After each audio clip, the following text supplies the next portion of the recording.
Hi, Joseph Coronado here and welcome sa video na to.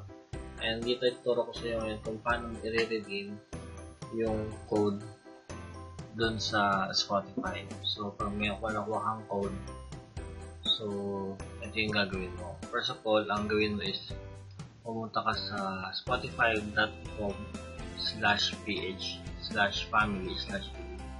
Then, magre-redirect ka dito sa page ito. So, then, login mo yung account mo. For example, ito yung account mo. So, login mo lang. Then, meron siyang dito. Enter the invitation code below.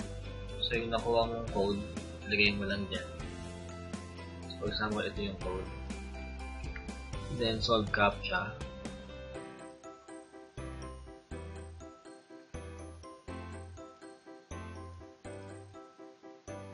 Then, click continue. Then, dito, kunin mo yung full name, street name, street number, zip code, and city. So, for example, dito is John.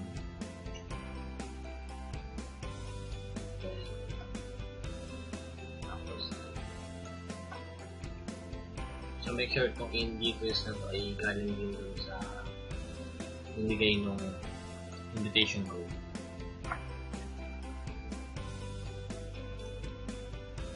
Okay, so click confirm.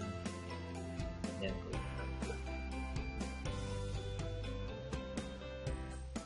And there you go. Meron ka ng Spotify Premium. Na-redeem mo na yung invitation code na binigay sa'yo.